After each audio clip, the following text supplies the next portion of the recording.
Bismillahirrahmanirrahim. Assalamualaikum warahmatullahi wabarakatuh. Perkenalkan, saya Nas Fikrianti MNS. Saya dosen di bagian keperawatan gawat darurat, program studi ilmu keperawatan, Fakultas Keperawatan, Universitas Syekh Kuala. Pada kesempatan ini, saya akan menjelaskan teknik pengajaran dengan metode DIA, Direction, Interaction, and Assessment pada salah satu mata kuliah yang saya ampu, yaitu mata kuliah keperawatan gawat darurat, yaitu mata kuliah wajib pada mahasiswa semester 6 dengan beban 4 SKS, 3 SKS konsep, 1 SKS praktikum.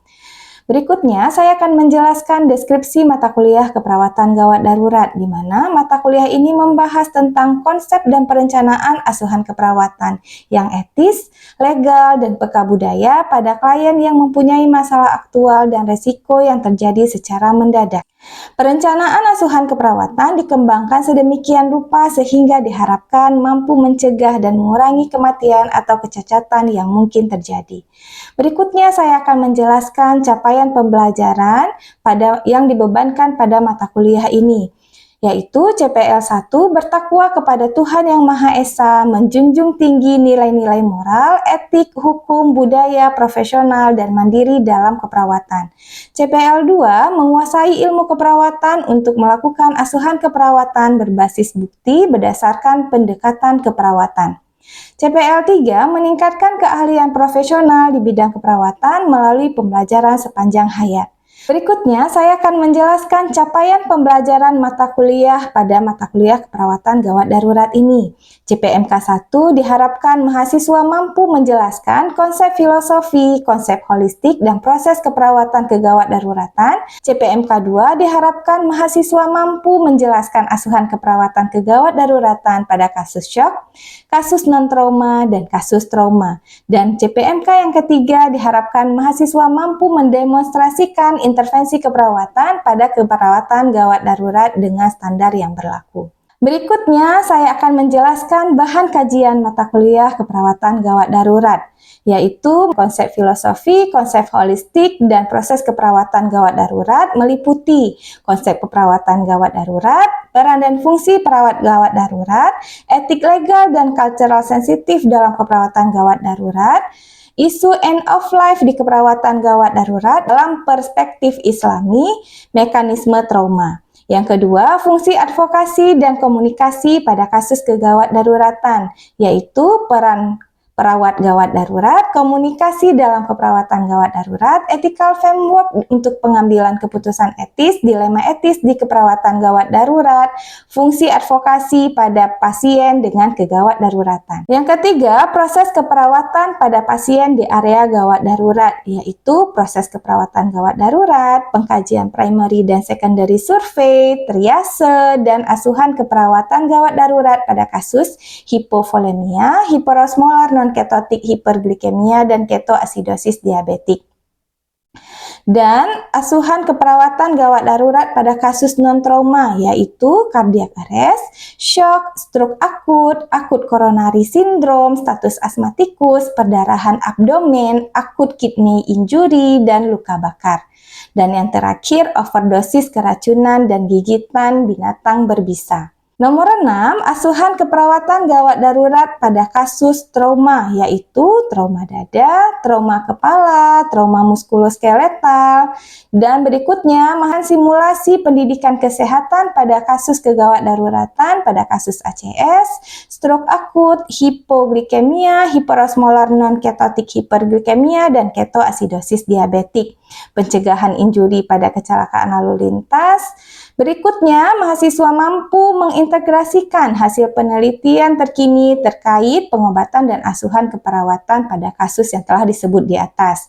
Berikutnya, intervensi pada keperawatan gawat darurat, yaitu melakukan primary and secondary survey, melakukan triase, melakukan pembidaian, dan melakukan pembebasan jalan nafas dan kontrol servikal, dan terakhir BCLS. Setelah mengetahui gambaran singkat tentang mata kuliah ini, saya akan menjelaskan metode pengajaran melalui DIA. Direction, saya akan menyampaikan materi pembelajaran yaitu RPS, kontrak kuliah, mengarahkan mahasiswa untuk mengakses referensi di RPS, modul mahasiswa, dan e-learning.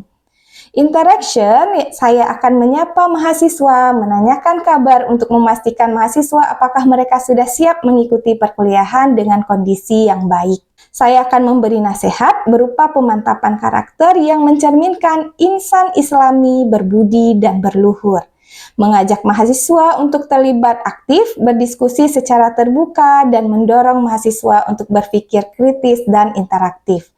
Selanjutnya, saat penyampaian materi, saya akan menggunakan media seperti PPT, modul mahasiswa, Zoom, WA saat berdiskusi di luar perkuliahan, serta menggunakan alat peraga saat praktikum di lab, dan menggunakan aplikasi e-learning untuk mengakses materi dan penugasan.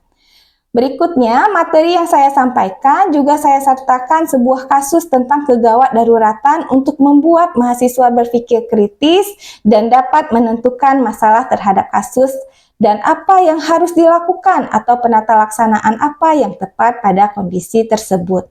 Berikutnya, asesmen, yaitu proses penilaian atau evaluasi mahasiswa dengan beberapa komponen, yaitu kehadiran, soft skill, presentasi dan diskusi, telaah kasus, penugasan, ujian tulis, dan responsi.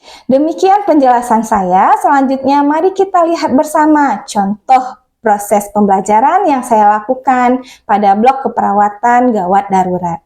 Assalamualaikum warahmatullahi wabarakatuh. Waalaikumsalam warahmatullahi wabarakatuh. Bagaimana kabarnya hari ini? Alhamdulillah.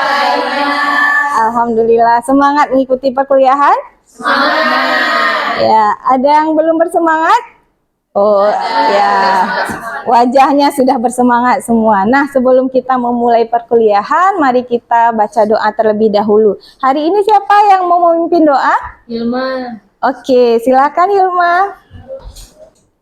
Nah, teman-teman, untuk memberkati pembelajaran kita pada hari ini, marilah sama-sama kita membaca doa menurut kepercayaan masing-masing. Berdoa dimulai.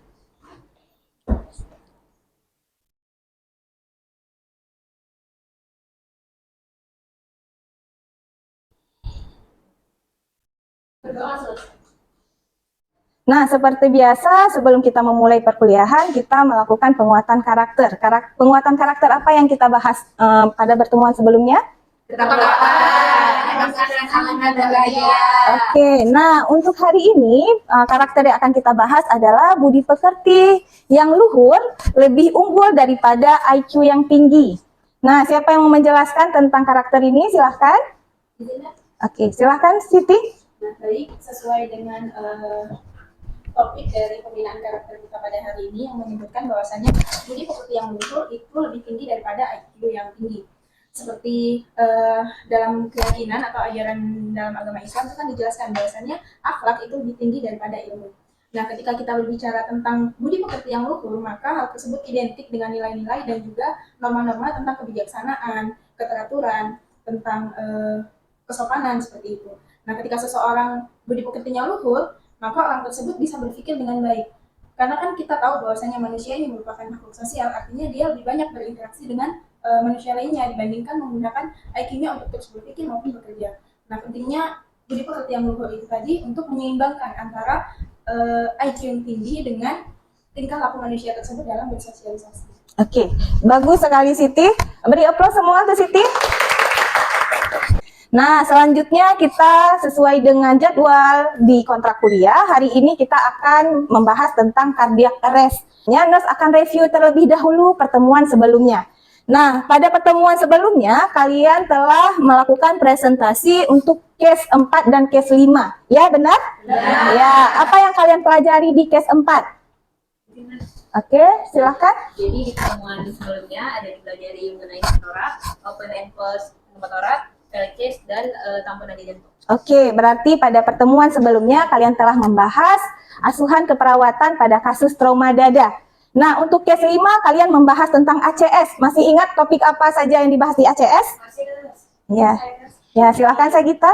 Jadi di topik ACS itu ada 3 topik lagi kita bahas, ada uap atau unstable amenorrhea, kemudian ada STD dan ada STD. Ya, bagus sekali Sagita. Nah, hari ini Sebelum kita memulai membahas tentang cardiac arrest, kita akan melihat kasus terlebih dahulu. Untuk kasus pada hari ini kita akan melihat video. Ya, silahkan disaksikan.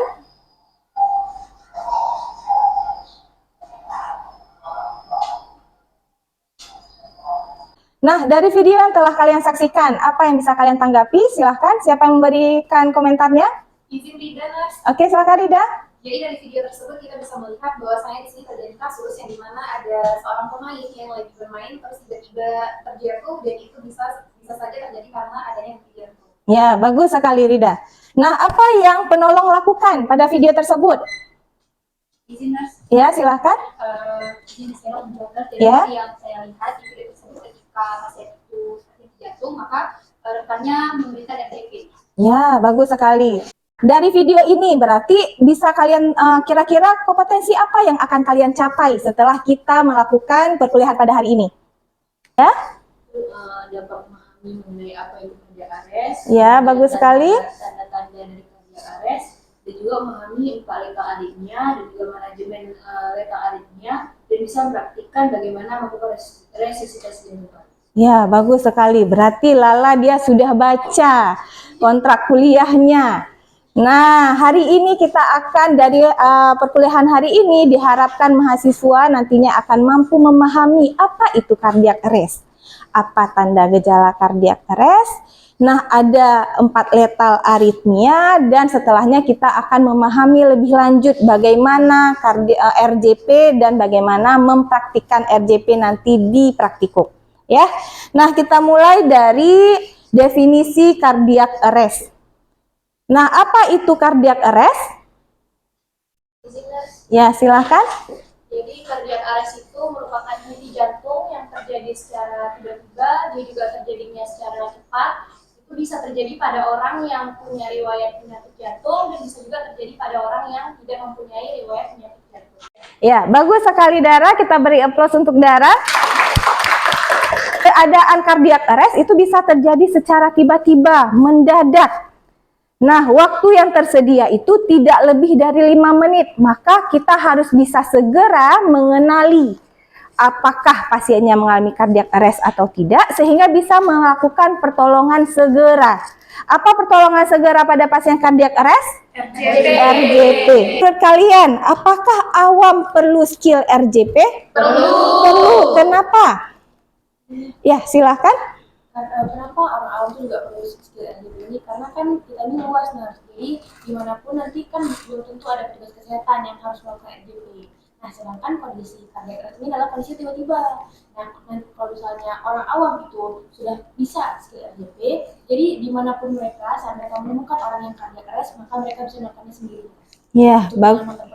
Ya, bagus sekali Ica. Beri aplaus dulu untuk Ica.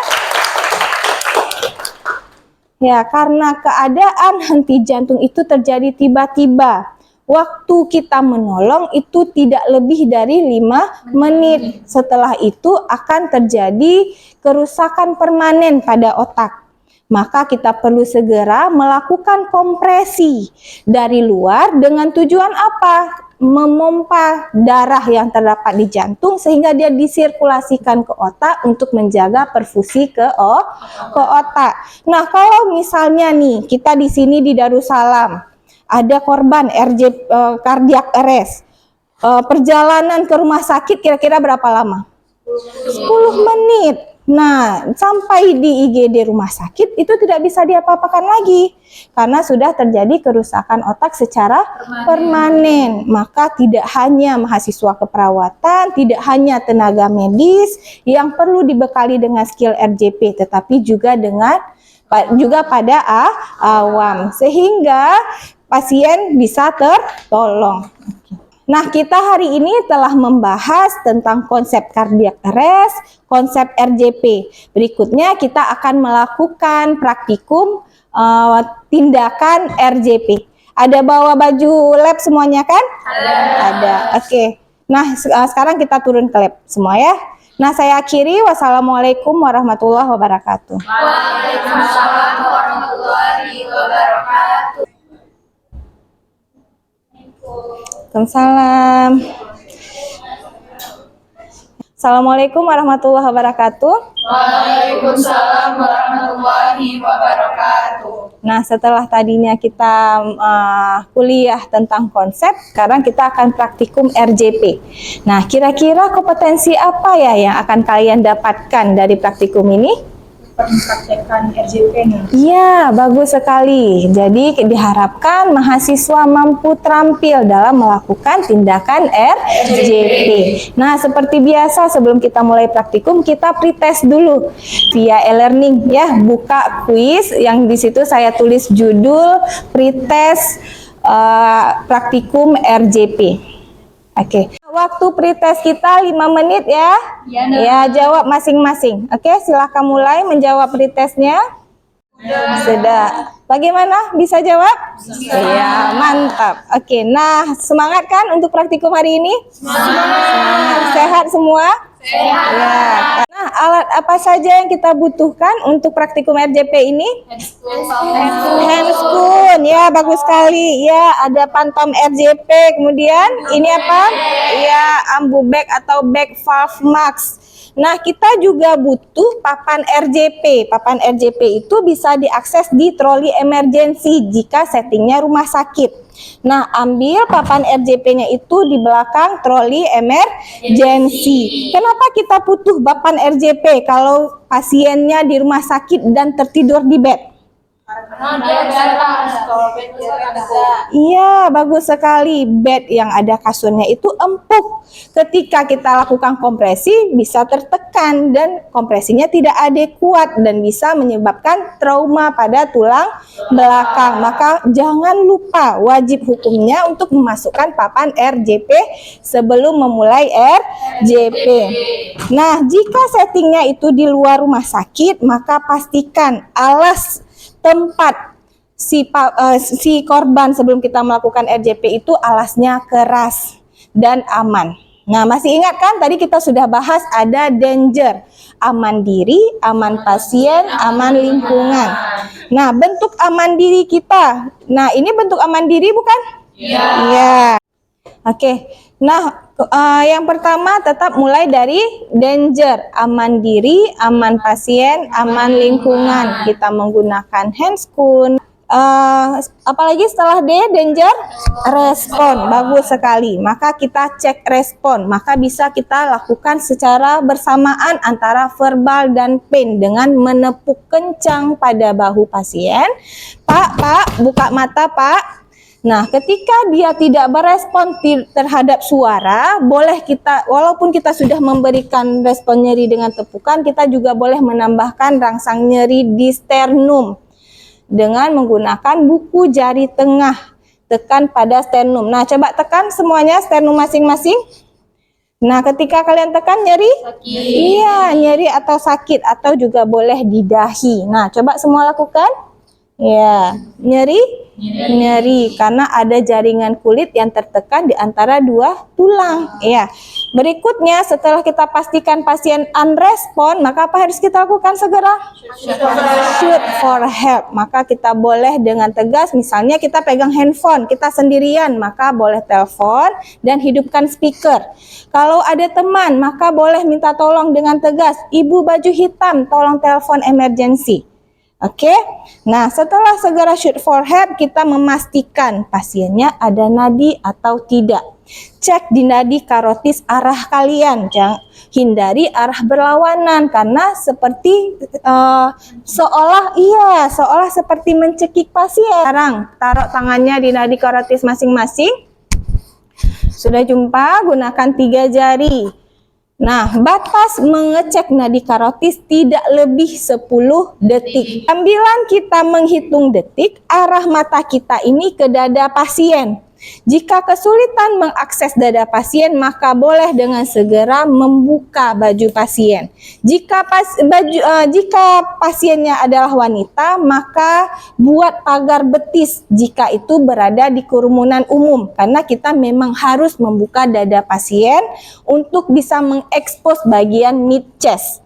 Oke, sambil kita memeriksa nadi, maka arah mata kita ke dada pasien untuk melihat apa? Iya, ekspansi dada pasien, segera posisi RJP. Tangan dikunci, gunakan tumit tangan, posisinya di mid chest. Oke, ini dada, maka di tengahnya posisikan tangan, kunci tangan. Oke, coba lihat posisi nurse saat melakukan kompresi. Tangan harus lurus, siku tidak boleh tertekuk. Nah, posisi badan saya itu sejajar.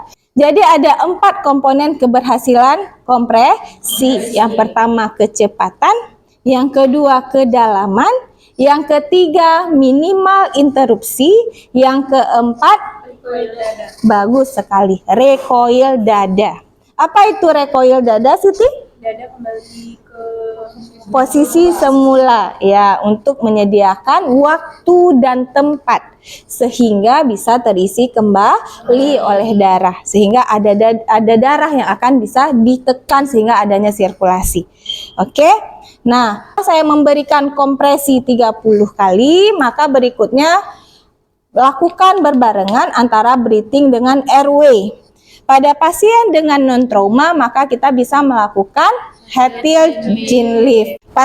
Letakkan masker menutupi hidung dan mulut, kemudian tekan menggunakan jari, ibu jari dan jari telunjuk, bentuk C. Tekan maskernya untuk memastikan tidak ada celah dan 3 jari di bawah dagu dan angkat, sehingga memastikan jalan nafas terbuka. Kemudian beri nafas buatan atau menafas bantuan sekali. Kemudian hitung 5 detik. 1, 2, 3, 4, 5. Beri nafas bantuan yang kedua. Lanjut lakukan kompresi.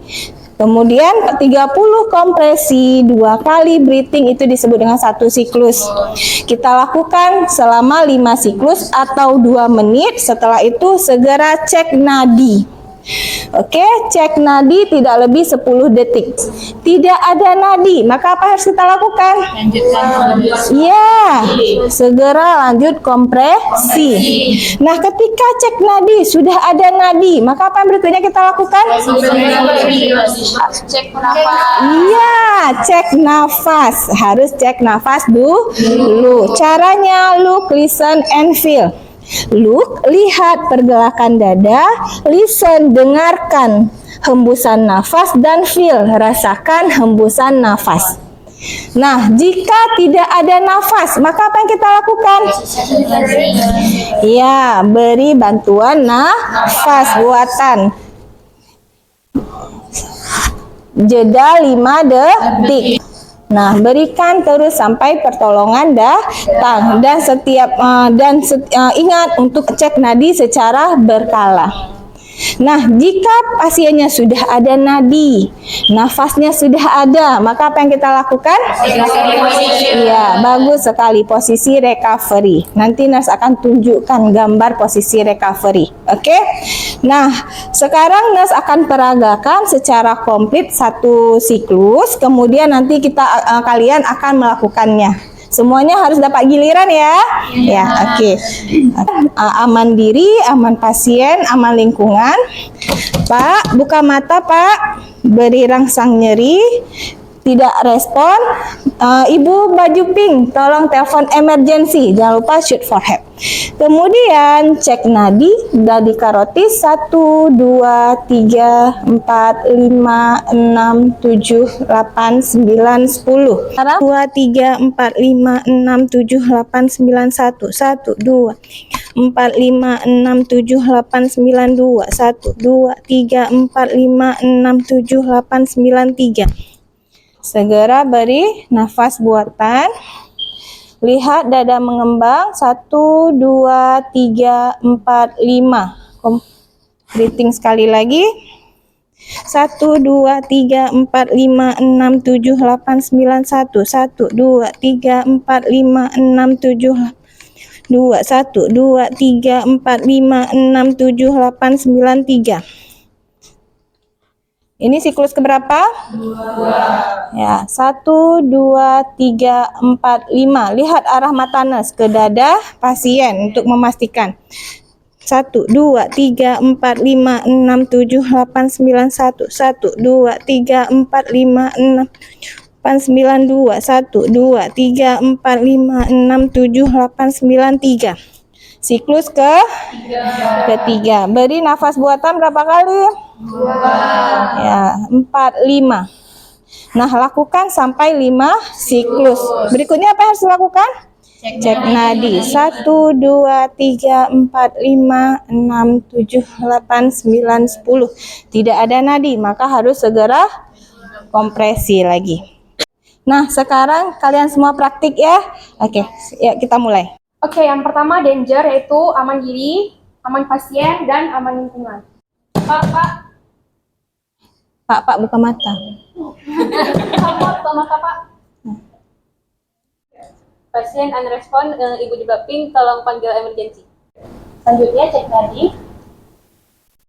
1, 2, 3, 4, 5, 6, 7, 8, 9, 10. 1, langsung. 1, 2, 3, 4, 5, 6, 7, 8, 9, 1. 1, 2, 3, 4, 5, 6, 7, 8, 9, 2. 1, 2, 3, 4, 5, 6, 7, 8, 9, 3.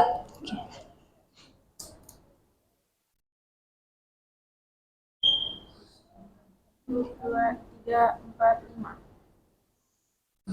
Setelah 5 siklus, kita cek nanti kembali.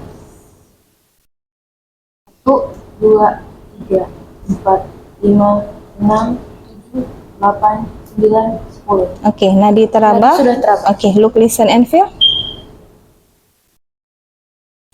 Arah mata kemari. Oke. Ada nafas? Pernapasan sudah ada. Oke, berarti berikutnya apa yang dilakukan? Posisi recovery. Oke, bagus sekali. Dan praktikum kita hari ini, bagaimana perasaannya sudah melakukan praktikum? Ya, alhamdulillah sudah ada keterampilan baru yang setelah kalian pelajari pada hari ini. Nah, bagaimana menurut kalian evaluasi diri kalian pada hari ini? Kalian sudah bisa apa? Ya, silakan Yumi. Alhamdulillah hari ini menambah ilmu baru, bisa mempraktikkan RJP. Jadi saya harap kalau misalkan nanti ketemu pasien yang kardiak arrest di jalan, baik itu kerabat ataupun orang lain, semoga saya bisa membantu untuk menyelamatkan nyawa orang lain. Ya, bagus sekali Yumi. Ya, jadi dengan harapan kalian bisa percaya diri untuk bisa melakukan pemberian RJP. Nah, nantinya di lab mandiri kalian bisa melatih lagi ya kemampuan kalian melakukan RJP. Jadi nanti saling membantu. Nah, di akhir kita ada tugas di e-learning untuk penugasan, untuk materi kita konsep cardiac arrest, konsep RJP, dan praktikum RJP itu ada tugas kalian mencari jurnal terkait, kemudian membuat resume dan submit di e-learning. Ya, alhamdulillah kita sudah menyelesaikan praktikum kita pada hari ini. Saya akhiri, wassalamualaikum warahmatullahi wabarakatuh. Waalaikumsalam warahmatullahi wabarakatuh. Terima kasih.